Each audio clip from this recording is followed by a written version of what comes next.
자, 앞서 주식시장 내에서의 그런 움직임들, FOMC 이런 부분들을 좀 전망을 해드렸었는데요. 이번에는 채권으로 좀 다른 시각으로 넘어가 보겠습니다. NH투자증권의 박윤정 연구원 연결해 보겠습니다. 연구원님 안녕하십니까? 네, 안녕하십니까. 네, 자, 오늘 주제를 6월 FOMC에 대한 그런 관전 포인트, 투자자 입장에서 꼭 필요한 것 같고요. 또 그 이후에 올 게 유럽과 일본 예정이 되어 있는데요. 우선은 첫 번째부터 들어가 보겠습니다. 전망하고 관전 포인트 어떻게 보십니까? 네, 우선 저희는 6월 기준금리 동결을 전망하고 있습니다. 그런데 최근 이제 호주와 캐나다에서도 동결을 했다가 금리 인상에 다시 나선 모습들을 보고 채권 시장에서는 6월 스탑까지는 모두 다 동의를 얼추하고 있는데 7월에 추가로 인상을 할지 말지 그 부분에 대해서 좀 관건으로 잡히고 있는 것 같습니다. 이에 대해서 저희 하우스는 좀 앞으로는 더 이상 추가 인상이 없다. 사실상 지난번이 마지막이었다라고 판단을 하고 있는데요. 그에 대한 근거를 좀 말씀드리자면 우선 첫 번째로는 물가 때문입니다. 어제 밤에 이제 발표가 되었지만 사실상 5월 CPI 상승률도 이제 저희가 4%대로 완화가 되었고 지금 현재 클리브랜드 연은에서 물가 나우캐스팅하는 지표들을 좀 보게 되면 6월에는 CPI, PCE 모두 좀 3%대 초반으로 하락할 것으로 저희가 예상을 하고 있습니다. 그렇게 되면 사실상 헤드라인 기준으로 봤을 때 2021년 4월 이후로 저희가 처음으로 좀 3%대 물가를 확인하게 되는 것인데요. 그렇게 되면 결국에 연준의 추가 인상 명분은 좀 크지 않다라고 판단을 합니다. 더불어 또 지난주에 나왔었던 5월 ISM 서비스 지수를 보더라도 그 세부 항목 중에서 출하 가격 지수가 있습니다. 이게 2020년 5월 이후로 최저치를 기록을 하고 있는데 사실상 파월 의장이 가장 중요한 물가 세부 항목이 주거비를 제외한 근원 서비스 물가 하락이다라고 언급을 했었는데 이런 ISM 어떤 기업들의 심리 상태를 보게 된다면 앞으로 서비스 물가 하락세가 더욱더 가팔라질 가능성이 있다라고 저희는 보고 있습니다. 결국에는 지금 3분기 중 물가 안정화가 조금 더 명확해지면서 미국의 실질 기준금리는 추가 인상이 없더라도 계속해서 플러스 국면을 유지할 것으로 보여지고요. 그렇게 되면 사실상 연준 입장에서는 추가 인상의 근거가 약하다라고 보고 있습니다. 물가뿐만 아니라 지금 최근에 부채 한도 협상 또 최근에 가장 핫한 이슈였는데요. 이게 타결된 이후에 좀 단기 자금 시장의 상황 또한 연준의 추가 인상을 약화시키는 요인이라고 저희는 보고 있습니다. 이제 부채 한도 협상이 타결되었기 때문에 재무부는 그간 상반기 발행을 하지 못했었던 단기채인 재정증권을 앞으로 쭉 발행할 예정인데요. 지금 현재 재무부의 계획상으로는 9월 말까지 약 9천억 달러의 현금 버퍼를 쌓겠다라고 발표를 했습니다. 달리 말하자면 지금 시장에서, 그러니까 단기 자금 시장에서 이 정도에 거의 준하는 은행 지준을 흡수해 간다라는 의미이고요. 사실상 연준의 QT에 더불어서 재무부의 발행으로 인한 QT까지 시행되는 효과가 나타날 거다라고 저희는 보고 있고 이런 것들 때문에 사실 5월에는 어떤 미국의 지역은행 이런 불안들이 좀 잠잠했었지만 다시 좀 파산 가능성이 커질 수 있겠다라고 저희는 보고 있습니다. 그렇게 본다면 결국 금융안정 차원에서도 사실상 연준의 추가 인상이 필요하거나 좀 가능성 자체는 좀 낮다라고 말씀드릴 수 있겠고요.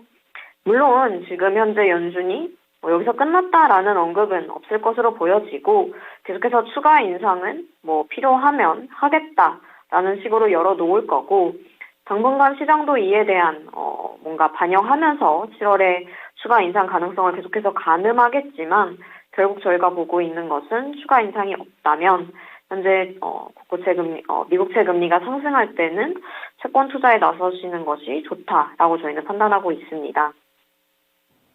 네. 자, 지금 이제 6월 FOMC에 대한 부분은 이제 동결 쪽으로 보고 계시고, 이제 물가 안정화가 뚜렷해지고 있기 때문에 이제 금리 못 올린다는 얘기죠. 거기에다 부채 한도 이후에 은행에 대한 그런 불안함이 다시 한번 좀 부각될 수 있는 단점들을 좀 얘기를 해 주셨습니다. 자, 그렇다면 FOMC 이후도 또 중요할 것 같아요. 앞서 제목에서는 유럽하고 일본 얘기를 좀 언급해 주셨는데요. 이러한 부분에서 어떠한 포인트들이 있을까요?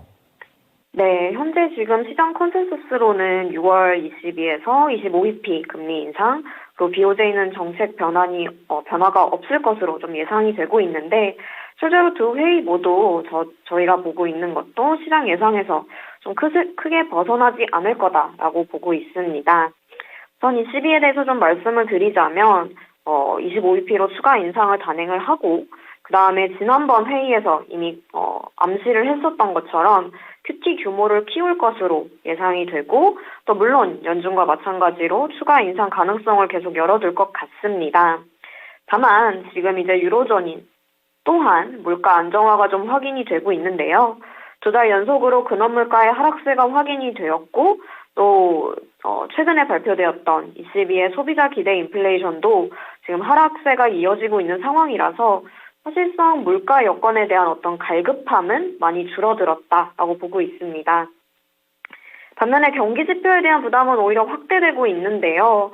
지난 4분기에 이어서 1분기에 독일과 유로존 연속으로 GDP 역성장을 기록하게 되면서 기술적인 경기 침체 국면에 진입을 했습니다. 네, 여기서 저희가 봐야 되는 부분은 지난 4분기 같은 경우에는 유럽에 이제 천연가스 위기라는 어떤 이벤트 리스크가 크게 있었기 때문에 사실상 GDP 역성장이 나타났는데 1분기에 에너지 가격이 빠르게 하향 안정화되었기 때문에 이벤트 리스크가 사실상 해소되었기 때문에 본래 이렇게 된다면 기술적으로라도 GDP 성장률이 플러스로 반전하기가 마련인데 그렇지 않고 마이너스를 기록했다라는 점은 사실상 지금 경기 자체가 냉각이 되고 있다. 금리 인상의 효과가 충분히 발효되고 있다라는 점을 보여준다라고 보시면 될 것 같습니다. 이런 점에서 사실상 ECB의 톤 자체가 뭔가 시장을 놀래킬 수 있을 정도로 매파적이기는 좀 어려울 것으로 보여지고요. 물론 임금 지표의 상승세를 주시해야 된다거나 실업률의 상승이 없으니 유로존의 경기가 버틸 수 있다. 이런 코멘트들은 나올 수 있겠지만 시장에서 어떤 긴축 리스크를 크게 상향 조정할 만한 요인은 없을 거다라고 보고 있습니다. 한편 BOJ 같은 경우에는 이제 통화정책 변경이 없을 예정인데요. 최근에 우에다 총재는 일본 기업들의 가격 인상 기조가 변하고 있고 그래서 일본이 뭔가 구조적인 저물가 여건에서 서서히 탈피하는 것 같다라고 언급을 한 바가 있습니다. 그럼에도 여전히 첨언을 하면서 섣부른 긴축의 비용은 여전히 크다. 이런 것들을 경계해야 된다라고 말을 하고 있어서 당장 6월 회의에서 YCC 밴드를 조정하기에는 이르다라고 보고 있고요. 특히 BOJ 같은 경우에는 연준의 긴축 사이클이 종료되고 또 봄철의 임금 협상에 이제 실제로 임금 지표가 어떻게 반영이 되는지 이런 부분들을 확인하고 싶어 보입니다. 그럼에도 불구하고 전반적으로 저희가 일본의 매크로 상황을 봤을 때는 내수 여건이 상당히 긍정적인데요. 우선 1분기 GDP 상승률이 2.7%로 크게 상향 조정이 되었습니다. 물론 최근에 4월 소비 지표가 시장 예상치를 조금 하회하기는 했지만 저희가 분야별로 분개를 해봤을 때는 에너지와 같은 좀 필수 지출이 계절적으로 감소한 결과이고요. 오히려 재량 지출은 상승을 하고 있습니다. 달리 말하자면 1분기에 워낙 지표가 좋았기 때문에 약간의 속도 조절이 나타나는 정도이지 사실상 과거의 저성장으로 회귀하는 흐름은 아니다라고 보시면 될 것 같고요. 이런 점에서 당장 6월 정책 변경을 보고 있지 않지만 3분기 YCC 조정 가능성은 여전히 저희가 베이스 시나리오로 갖고 가고 있습니다. 결론적으로 좀 다시 말씀을 드리자면 ECB 같은 경우에는 물가와 경기의 상충 관계가 더욱 심화되는 긴축 사이클 후반부에 진입을 한 상태이고 BOJ는 30년 만에 나타난 이 물가 상승세를 꺼트리지 않기 위해 두 중앙은행 모두 조금 시장 기대치에 비해서 그런 것들 크게 배반해서 뭔가 시장 노이즈를 키우기에는 둘 다 좀 조심스럽다. 이렇게 말씀드릴 수 있을 것 같습니다. 네, 결국에 미국도 시장의 예상치 안에서 그리고 유럽과 일본 역시 시장 내에서의 그런 예상치 범위 내에서 움직일 거라고 얘기를 해줬습니다.